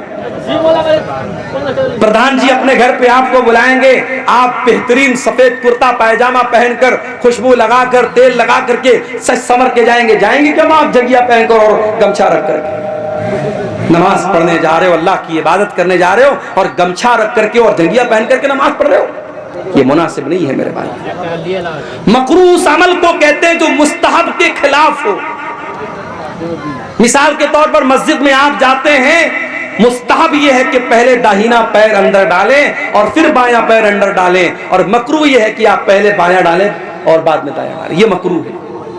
जो चीज हराम है, सिगरेट, बीड़ी, तंबाकू, ये सब चीजें हराम है, ये मकरूह नहीं है, माफ कीजिएगा। अब्दुल्ला बिन मसूद रजी अल्लाह ताला अन्हु बहुत दुबले पतले थे। एक बार वो पेड़ पे चढ़ करके मिसवाक तोड़ रहे थे। इतने दुबले पतले थे कि उनकी पतली पतली टांगे हवा में लहरा रही थी और सहाबे किराम देख करके हंस रहे थे कि देखो अब्दुल्ला की टांगे कितनी पतली पतली हैं। अल्लाह के नबी ने पूछा क्यों हंस रहे हो? कहा अल्लाह के नबी जरा देखिए अब्दुल्ला की टांगे कितनी पतली पतली है। आपने फरमाया कि तुम अब्दुल्ला की टांगों को पतला समझ करके मजाक उड़ा रहे हो। लहुमा अस्कलानी अलल मीज़ान मिन उहुद, अल्लाह की कसम अब्दुल्ला की ये पतली पतली टांग कयामत के दिन तराजू के ऊपर उहुद पहाड़ से ज्यादा वजनदार होंगी। अल्लाह के आपका कैरेक्टर तौला जाएगा, आपका ईमान तौला जाएगा, आपका अमल तौला जाएगा। अगर आप फिजिकली कमजोर भी हैं मेरे भाइयों, अल्लाह के इसकी वैल्यू नहीं। अब्दुल्ला बिन मसूद बहुत दुबले पतले थे मगर आवाज बहुत अच्छी थी। कुरान पढ़ते थे, इतना बेहतरीन कुरान पढ़ते थे। अल्लाह के नबी फरमाते हैं जिसको कुरान बिल्कुल ताजा ताजा सुनना हो, बिल्कुल फ्रेश फ्रेश सुनना हो, वो अब्दुल्ला बिन मसूद से कुरान सुने। अल्लाह के नबी फरमाते हैं अब्दुल्ला इकरा अलैयल कुरान, मुझे कुरान पढ़ करके सुनाओ। बुखारी की रिवायत है।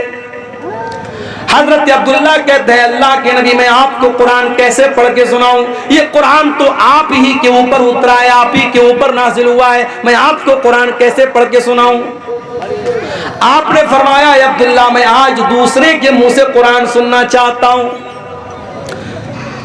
हजरत अब्दुल्ला कहते हैं मैं कुरान पढ़ने लगा। कुरान पढ़ते पढ़ते सूरह निसा की तिलावत करने लगा, सूरह निसा पढ़ने लगा। अल्लाह के नबी गौर से सुन रहे हैं, मैं कुरान पढ़ता चला जा रहा हूँ। कुरान पढ़ते पढ़ते जब मैं सूरह निसा की इस आयत पर पहुंचा, फकैफ इज़ा जिना मिन कुल्लि उम्मतिन बिशहीद व जिना बिका अला हाउलाई शहीदा। ऐ नबी उस वक्त को याद कीजिए जब हम तमाम लोगों पर आपको गवाह बना के लाएंगे। हर उम्मत में उसके नबी को गवाह बनाएंगे और आपकी उम्मत के ऊपर आपको गवाह बनाएंगे। जब इस आयत पर मैं पहुंचा हूं, हजरत अब्दुल्ला कहते हैं अल्लाह के नबी ने फरमाया अय अब्दुल्ला बस करो, रोक दो तिलावत रोक दो। कहते मैंने नजरें डाल करके देखा, फैदा आईनाहु तजरीफान, अल्लाह के नबी की दोनों आंखों से आंसू बह रहे हैं। अल्लाह के नबी रो रहे हैं, अल्लाह के नबी की दोनों आंखों से आंसू बह रहे हैं। आपके कंधे पर कयामत के दिन जो जिम्मेदारी डाली जाएगी उस जिम्मेदारी का एहसास करके अल्लाह के नबी रो रहे हैं। नबी को अपनी जिम्मेदारी का एहसास है, हमें और आपको अपनी जिम्मेदारी का कोई एहसास नहीं। जवान बेटी रात को 2-2 बजे तक ऑनलाइन है, चैटिंग कर रही है। माँ को कोई फर्क नहीं पड़ रहा है, बाप को कोई फर्क नहीं पड़ रहा है। न माँ को अपनी जिम्मेदारी याद है, न बाप को अपनी जिम्मेदारी याद है। जवान लड़की बेपर्दा घर से बन करके सवर करके मेकअप करके अपने जिस्म की नुमाइश करके निकलती है, और माँ 70 साल की माँ बेचारी चादर ओढ़ करके नकाब ओढ़ के निकलती है और 20 साल की छोकरी खुलेआम घूम रही है।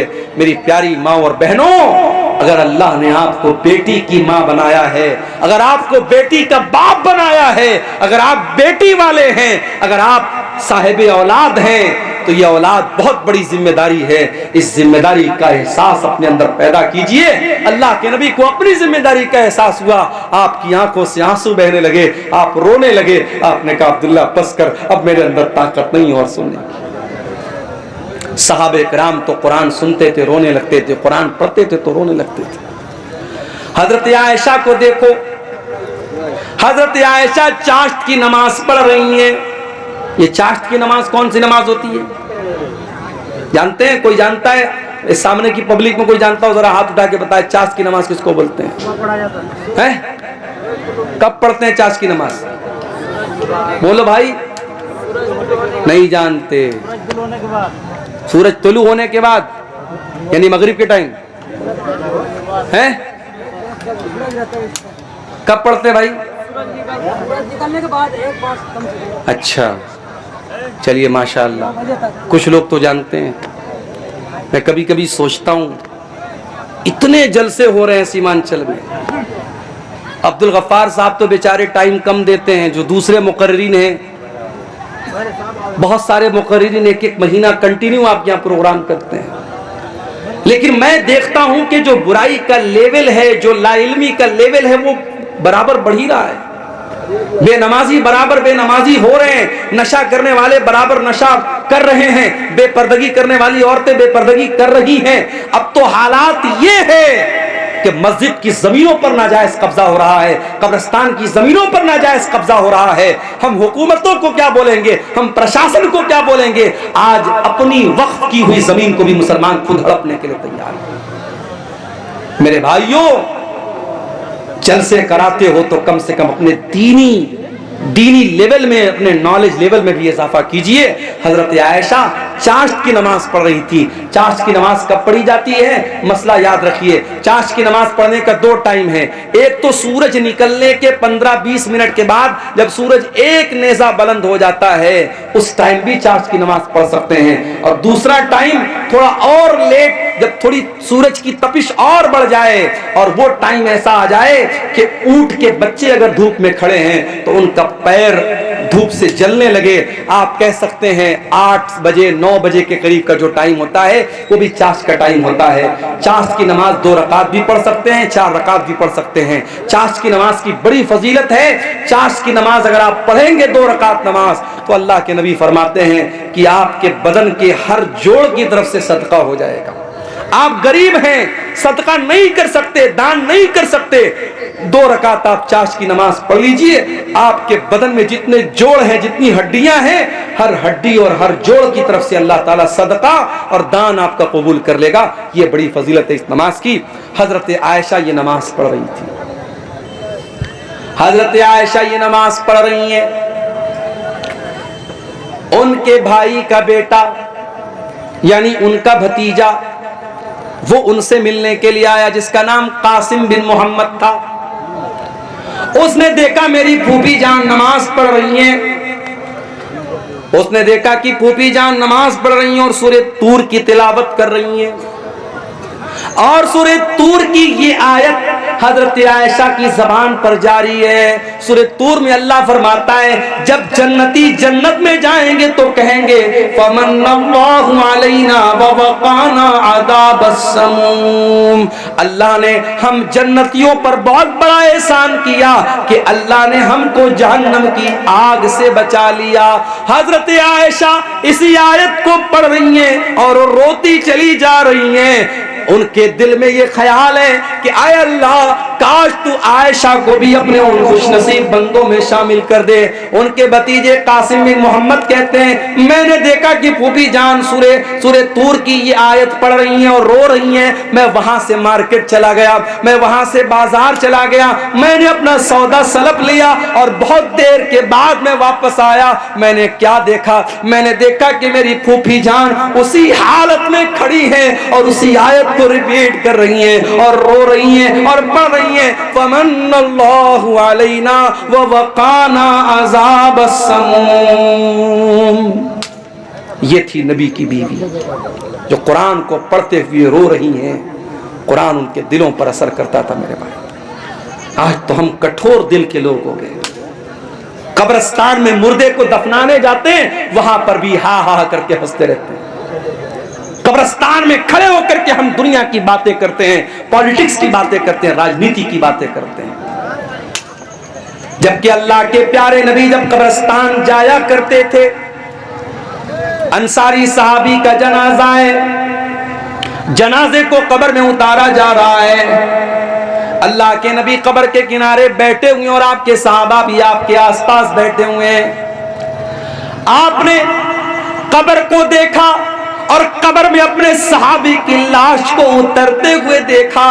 अल्लाह के नबी रोने लगे, फबका, आपकी आंखों से आंसू बहने लगे और आप भी रोने लगे और आपके आसपास जितने सहाबा थे वो सब रोने लगे। और अल्लाह के नबी अपने सहाबा से कहने लगे, लिमिज़ले हाज़ा फ़अइदू या इख़वानी, ऐ मेरे भाइयों, ऐ मेरे सहाबा, इस कब्र की तैयारी करो, यहां तुम सबको आना है।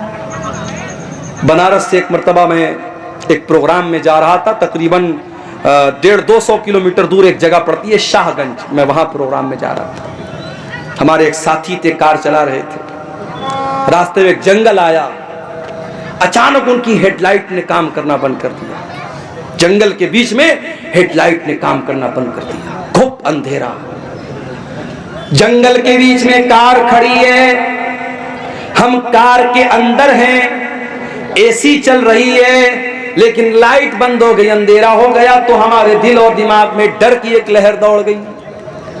गौर करो मेरे प्यारे भाइयों, हम कब्र के अंदर जब जाएंगे, हमारे माँ बाप हमको दफनाने के बाद, हमारे बच्चे हमको दफनाने के बाद, हमारे रिश्तेदार हमको दफनाने के बाद मिट्टी अपने हाथ से झाड़ करके चले जाएंगे। मुनकर नकीर आएंगे। उस कब्र की तारीकी में हमारे पास कोई मोबाइल का टॉर्च नहीं होगा जिसको हम जला सके, कोई एसी और कूलर नहीं होगा जिसकी हवा खा सके।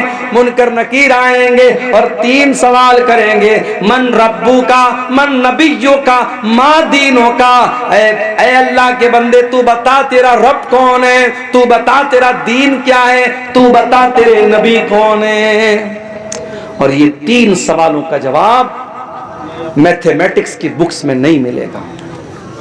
इन तीनों सवालों का जवाब विज्ञान और साइंस की किताबों में नहीं मिलेगा। इन तीनों सवालों का जवाब हिस्ट्री और इतिहास की किताब में नहीं मिलेगा, भूगोल की किताब में नहीं मिलेगा, हाई स्कूल और इंटर के सिलेबस में नहीं मिलेगा।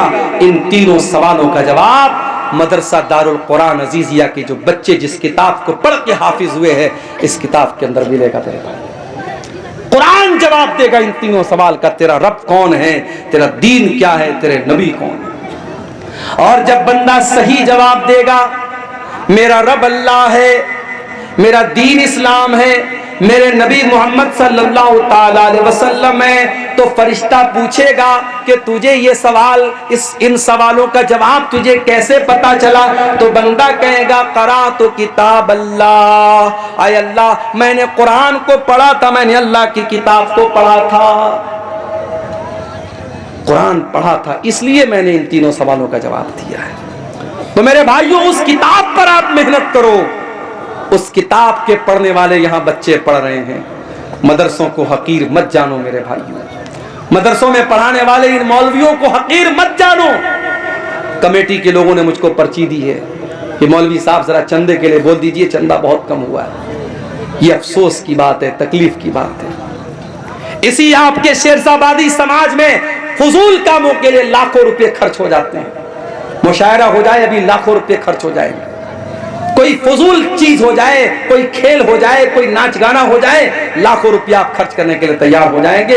ये साल भर के मदरसे का बजट आपके चंदे से चलता है। और आज अगर जलसे वालों को उर्दू भाषी मुकर्रिर से ये कहना पड़े कि चंदा कम हुआ है, आप ताउन की अपील कीजिए, तो ये हमारे और आपके लिए चुल्लू भर पानी में डूब मरने का मकाम है मेरा भाई। मैं तो यही कह सकता हूं, अनुरोध कर सकता हूं, निवेदन कर सकता हूं, गुजारिश कर सकता हूं कि भाई ये मदरसे के बच्चे हैं, कुरान पढ़ने पढ़ाने वाले बच्चे हैं, जो हो सके दिल खोल के ताउन करो। अपनी माँ बहनों से कहूंगा कि जाना तो इस इदारे का भरपूर ताउन करके जाना कि इसी मकसद के लिए जलसा हुआ है। और आपको एक बात बताऊं, मैं मेरे नबी की ये सुन्नत आपको बता रहा हूं। मेरे नबी ने अपनी फैमिली की जरूरत को कुर्बान करके अपने मदरसे के स्टूडेंट की जरूरत को पहले पूरा किया है। आपकी सबसे छोटी बेटी जिसका नाम फातिमा था, उनको पता लगा कि मेरे अब्बा के पास कुछ गुलाम आए हैं, कुछ नौकर आए हैं, कुछ लौंडियां आई हैं, तो वो अल्लाह के नबी के पास आई कि कुछ कोई एक नौकर मुझको मिल जाए, कोई एक नौकरानी मुझको मिल जाए, मेरे घर का कुछ काम आसान हो जाए। हजरत फातिमा की मुलाकात अल्लाह के रसूल से नहीं हुई। हजरत फातिमा ने अल्लाह के नबी को पैगाम अपना पहुंचा दिया हजरत आयशा के जरिए कि मेरे अब्बा आए तो बता देना कि आपकी बेटी आई थी और गुलाम आए हैं, एक गुलाम आपकी बेटी को मिल जाए या एक लौंडी आपकी बेटी को मिल जाए तो बेटी का काम आसान हो जाए। अल्लाह के नबी शाम को आते हैं, आपको मालूम होता है कि आपकी बेटी गुलाम के लिए आई थी, नौकर के लिए आई थी। बुखारी के अल्फाज, अल्लाह के नबी शाम को अपनी बेटी के घर पहुंचते हैं। हजरत अली कहते हैं हम दोनों मियाँ बीवी बिस्तर पर बैठे हुए थे, अल्लाह के नबी आते हैं, दरवाजा खटखटाते हैं, अंदर आते हैं और बिस्तर पे आकर के अपनी बेटी और दामाद के बगल में बैठ जाते हैं और अल्लाह के नबी अपनी बेटी से कहते हैं, ऐ मेरी बच्ची, मुझे पता चला कि तू गुलाम लेने के लिए मेरे पास आई थी, तू लौंडी लेने के लिए मेरे पास आई थी। ऐ मेरी बच्ची, अभी तो मेरे मदरसे के जो तलबा हैं, जो असहाबे सुफ़्फ़ा हैं, जो दीन हासिल करने के लिए जो मेरे गरीब सहाबा मस्जिद में रहते हैं, ऐ मेरी बच्ची, उनके खाने का इंतजाम नहीं है, उनके जीने का इंतजाम नहीं है। ऐ मेरी बच्ची, इन गुलामों को बेच करके पहले मैं उनका इंतजाम करूंगा, उसके बाद मैं देखूंगा मेरी बेटी को क्या जरूरत है। अल्लाहु अकबर। नबी की सुन्नत को भी आज जिंदा करने की जरूरत है मेरे भाइयों। अल्लाह के नबी ने पहले अपनी बेटी की जरूरत को पूरा नहीं किया, पहले अपने मदरसे के बच्चों की जरूरत को पूरा किया। हकीर न जानो इन मदरसे के बच्चों को। अल्लाह के नबी फरमाते, खैरुकुम मन तअल्लमल कुरान व अल्लमहु, तुम में सबसे बेहतरीन इंसान वो है जो कुरान को सीखता है, जो कुरान को सिखाता है, जो कुरान का टीचर है, जो कुरान का स्टूडेंट है। उससे बेहतरीन कोई इंसान नहीं है। आपकी नजर में साइंस पढ़ाने वाले की सैलरी कितनी होनी चाहिए? 20,000। आपकी नजर में गणित पढ़ाने वाले टीचर की सैलरी कितनी होनी चाहिए? 15,000। और कुरान पढ़ाने वाले टीचर की 10,000, 8,000, 6,000।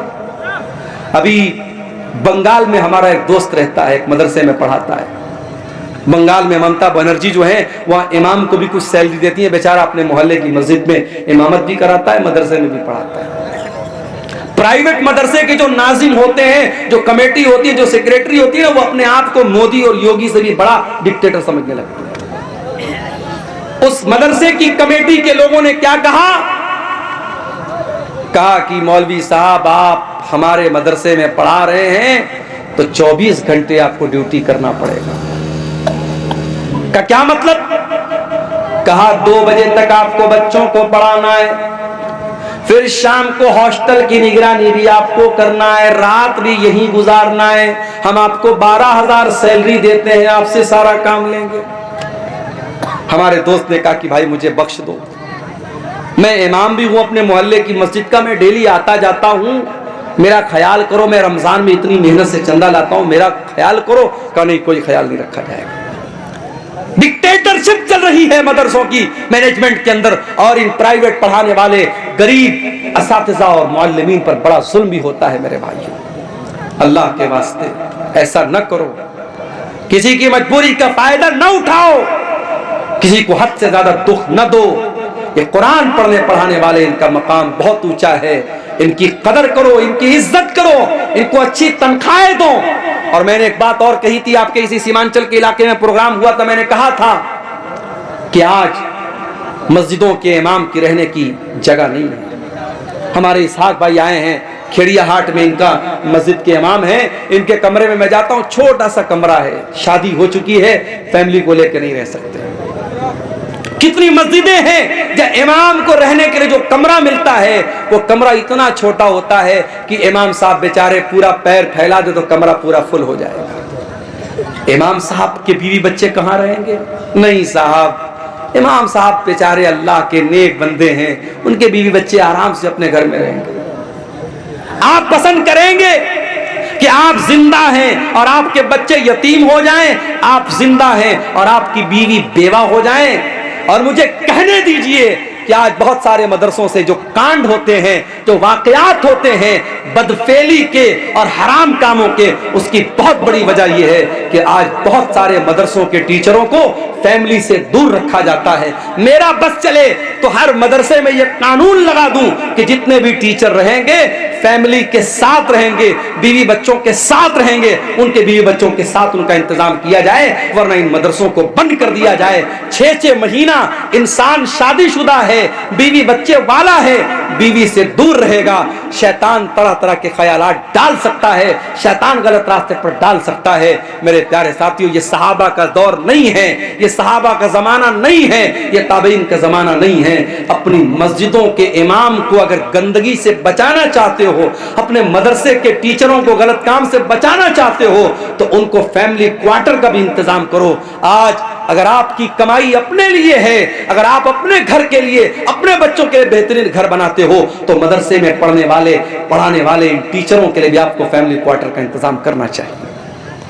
आज अफसोस होता है मुझे मेरे भाई, इतने बड़े बड़े जलसे होते हैं सीमांचल में, इतने बड़े बड़े टेंट लगाए जाते हैं, दूर दूर तक लाउड स्पीकर की आवाज जा रही है, लाइटिंग की गई है, कई कई लाख रुपए एक जलसे पर खर्च होते हैं, और इलाका इतना कमजोर होता है कि रास्ते में चल के आओ तो रास्ता पूरा खराब है, कहीं चलने के लायक नहीं है। उसके बावजूद इतने खर्चे करके मदरसे का जलसा होता है, लेकिन जब आखिर में हिसाब होता है, मौलवी साहब चंदा बहुत कम हुआ है, ये रोना आम तौर से रोया जाता है। ऐसा क्यों हो रहा है मेरे भाइयों, इस पर हमें और आपको गौर करने की जरूरत है। अगर इन जलसों के चंदे से मदरसे नहीं चल पा रहे हैं तो फिर कोई दूसरा सिस्टम निकालो, आप जलसा मत कराओ।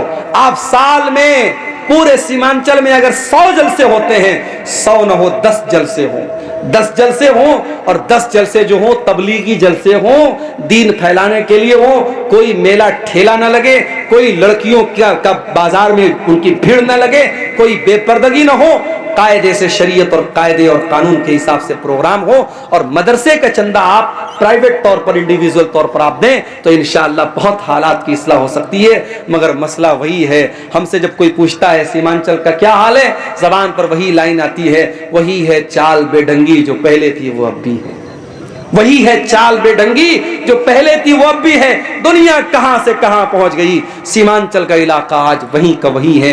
जिहालत वैसी ही है, गुर्बत वैसी ही है, दीन से दूरी वैसी ही है, बेपर्दगी दिन ब दिन बढ़ रही है, नौजवानों में शराब और नशे का रुझान बढ़ रहा है।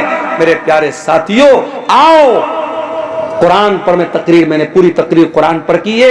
एक बड़ी खास बात और आखिरी बात बयान करके बात खत्म करूंगा कि कुरान पर अमल भी हमें और आपको करना है। सिर्फ कुरान को पढ़ना कमाल नहीं है, कुरान को सुनना कमाल नहीं है, कुरान पर अमल भी हमें और आपको करना है। हजरत उमर फारूक के पास एक आदमी आया, उसने हजरत उमर से कहा, है उमर तुम हमारे साथ ना इंसाफी करते हो, ऐ उमर तुम हमारे साथ ना इंसाफी करते हो, हमें पैसा नहीं देते हो, हमें तोहफा नहीं देते हो। हजरत उमर बड़े गुस्से वाले आदमी थे, हजरत उमर को गुस्सा आ गया, उनका हाथ उनकी तलवार की तरफ जाने लगा। उनके दरबार में एक आदमी था, उसने कहा कि ऐ उमर इब्ने खत्ताब, क्या आपने अल्लाह का कलाम नहीं पढ़ा है, क्या आपने रब का कुरान नहीं पढ़ा है? अल्लाह कुरान में कहता है खुज़िल अफ़्वा व अमुर बिल उर्फ़ी व अअरिज़ अनिल जाहिलीन। अल्लाह कुरान में कह रहा है कि ऐ मेरे बंदो माफ कर दिया करो और नेकी का हुक्म दिया करो और जाहिलों से मुंह न लगा करो, जाहिलों को नजरअंदाज किया करो। ऐ उमर ये इंसान जाहिल है, इसके मुंह न लगिए, इसको नजरअंदाज कर दीजिए। जब कुरान की आयत पढ़ी गई, हजरत उमर सरेंडर हो गए, हजरत उमर फौरन ठंडे पड़ गए। और हदीस के अल्फाज हैं, बुखारी की रिवायत है, वकान वकाफन इंद किताबिल्लाह। हजरत उमर की आदत थी, अगर कुरान पढ़ा जाता था और कुरान का कोई हुक्म पेश किया जाता था, हजरत उमर फौरन सरेंडर हो जाते थे और मान लेते थे। मेरे अजीजों, कुरान की रोशनी में अपनी इस्लाह करो। कुरान कहता है नमाज कायम करो, मस्जिदें आज वीरान हैं। कुरान कहता है जिना के करीब मत जाओ, और आज जिना के अड्डे मुसलमानों से आबाद हैं। कुरान कहता है वला युब्दीन ज़ीनतहुन्ना, औरतें बेपर्दगी न करें, और आज हमारी और आपकी औरतें बेपर्दगी कर रही हैं। कुरान कहता है नशे के करीब मत जाओ, और आज हमारा नौजवान नशा कर रहा है। कुरान कहता है नमाज अपने टाइम पर पढ़ो, हमारा नौजवान आज नमाज से दूर है। कुरान कहता है लोगों से बेहतरीन अखलाक से पेश आओ, हमारा नौजवान आज जो है वो अखलाक के मामले में भी बड़ा कमजोर है। मेरे प्यारे साथियों, कुरान पर आज अमल करने की जरूरत है। और अल्लाह कुरान में जब कुरान की फजीलत बयान करता है तो साथ में ये भी कहता है कि ये कुरान लियदब्बरू आयातिही, कुरान तदब्बुर करने के लिए, कुरान गौर करने के लिए है। मेरे अजीजों, डेली आधा घंटा सही, 1 घंटा सही कुरान पढ़ने के लिए टाइम निकालो। आज बांग्ला भाषा में कुरान का अनुवाद मौजूद है, उर्दू जबान में कुरान का तर्जमा मौजूद है, इंग्लिश में कुरान का ट्रांसलेशन मौजूद है। जो जबान आपको आती है, जो भाषा आपको आती है, उस भाषा में कुरान को लेकर के बैठ जाओ। आधा घंटा मैं ज्यादा नहीं बोलता, आधा घंटा डेली आप कुरान को देना शुरू कर दो। मैं नहीं कहता कि मोबाइल को आप जो टाइम देते हो वो आप कुरान को दे दो, वो दे दोगे तो जिंदगी संवर जाएगी, लेकिन कम से कम मिनिमम आप आधा घंटा कुरान को टाइम दो मेरे भाइयों। आप गौर करेंगे जिंदगी में बरकतों को, आप गौर करेंगे, महसूस करेंगे जिंदगी में बरकतों को। आज अफसोस की बात यह है कि हमारे पास कुरान पढ़ने के लिए टाइम नहीं है। दुनिया जहान की किताबों को हम पढ़ते हैं लेकिन कुरान को नहीं पढ़ते हैं। मेरे भाइयों, बिजनेस आप करते हैं, कारोबार आप करते हैं, कारोबार में प्रॉफिट भी होता है, लॉस भी होता है, फायदा भी होता है, नुकसान भी होता है, मगर कुरान की तिलावत एक ऐसी तिजारत है, एक ऐसा बिजनेस है जिसमें कभी घाटा होने वाला नहीं है। अल्लाह कुरान में फरमाता है, इन्नल्लज़ीना यतलूना किताबल्लाह, जो लोग कुरान की तिलावत करते हैं, वह अकामुस्सलाता, नमाज कायम करते हैं, वह अनफकू मिम्मा रज़क़नाहुम सिर्रन व अलानियतन, और जो रोजी हमने दी है उसमें से खर्च करते हैं, खुल करके भी खर्च करते हैं और छुप करके भी खर्च करते हैं। अल्लाह फरमाता है, यरजूना तिजारतन लन तबूर, कुरान पढ़ने वाला ऐसा बिजनेस कर रहा है, ऐसा व्यापार कर रहा है जिसमें कभी घाटा होने वाला नहीं है। मेरे प्यारे साथियों, आज की पूरी तकरीर इसी कुरान की फजीलत और कुरान की खुसूसियात पर हुई है। ये पूरी तकरीर सुनने के बाद भी अगर हम कुरान को नहीं पढ़ते हैं, कुरान पर गौर नहीं करते हैं, तो मैं समझूंगा आप एक कान से सुनने आए थे और दूसरे कान से आपने उड़ा दिया। लेकिन हाँ, इतने बड़े मजमे में हमारी माएँ बहनें भी हैं और आप भी हैं, कोई एक अल्लाह का बंदा भी अगर ऐसा है जो आज की तकरीर सुनने के बाद ये तय करके यहाँ से जाए कि हाँ, अब अपनी जिंदगी में हम कुरान के लिए भी टाइम निकालेंगे, कुरान पर हम मेहनत करेंगे, कुछ कुरान मदरसे को दे देंगे, कुछ कुरान मस्जिद में रख देंगे, कुछ अपनी कमाई का हिस्सा हम कुरान पढ़ने वाले बच्चों पर खर्च करेंगे, कुछ कमाई का हिस्सा हम दीनी इदारों पर खर्च करेंगे, तो इंशाअल्लाह हम जो है उसका असर अपनी जिंदगी में मेरे प्यारे साथियों महसूस करेंगे। जाते जाते हमारे जो यूट्यूबर भाई हैं, इनको दो पैगाम दे के बात खत्म करता हूँ। देखो भाइयों, मुझे आपसे कोई बैर नहीं है। मैं हर बार जब मैं दौरे पर आता हूँ, मुझसे लोग कहते हैं, शेख साहब यूट्यूब वालों का क्या होगा।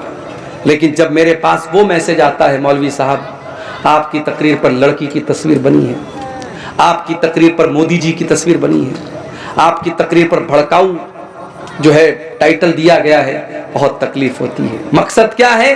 व्यू हासिल करना। आप व्यू हासिल करने के लिए प्रॉपर तरीका अपनाइए, थंबनेल खूबसूरत बनाइए और आप जो है अच्छा सा टॉपिक दे दीजिए, लेकिन कोई गलत रास्ता मत अपनाइए। कुछ चैनल वाले सुधरे हैं, मगर चूंकि यहाँ सैकड़ों की तादाद में है, अब मैं किस किस को पहचानूंगा? मेरे पास कोई आईडी कार्ड तो नहीं कि मैं पहचानूं कि कौन सा कैमरा किस चैनल वाले का है। अब ये कल जब तकरीर को डालेंगे, और तकरीर ही है भाई, जबान से कोई बात निकल सकती, मैं तो बहुत एहतियात करता हूं, फिर भी कोई ऐसी बात निकल सकती है जो नहीं निकलनी चाहिए।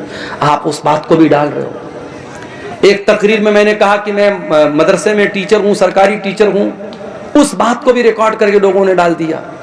आप इतनी कॉमन सेंस तो होनी चाहिए, समझदारी तो होनी चाहिए कि हमें क्या डालना है क्या नहीं डालना है। तो एक बात तो मैं ये कहूंगा कि आप अल्लाह के वास्ते जब आप YouTube पर तकरीर को अपलोड करें तो आप उल्टी सीधी बातें, मौलाना साहब ने लड़की का वाकया बयान किया, मियाँ बीवी का वाकया, मियाँ बीवी यानी बॉलीवुड के किसी फिल्म का सीन उठा के डाल दिया थंबनेल में, मौलाना साहब ने मियाँ बीवी के बारे में क्या बयान किया।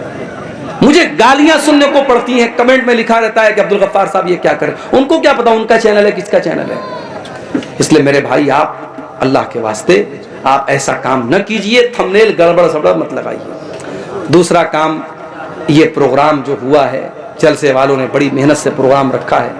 आप तमाम हजरात जो भी चैनल वाले हैं, कुछ नहीं, जो भी मिनिमम अमाउंट आप जो दे सकते हैं, जो आपके ऊपर बहुत बोझ न पड़े, आप इस इदारे को ताउन करके जाएं। शेख तौहीद साहब भी बयान करके गए हैं, इदारा बहुत पुराना इदारा है और इस लायक है कि हम इस इदारे का ताउन करें। अल्लाह ताला हम सबको इसकी तौफीक अता फरमाए। कहने सुनने से ज़्यादा अल्लाह ताला हम सबको अमल की तौफीक अता फरमाए। रब्बुल आलमीन कुरान करीम को हमारे सीनों का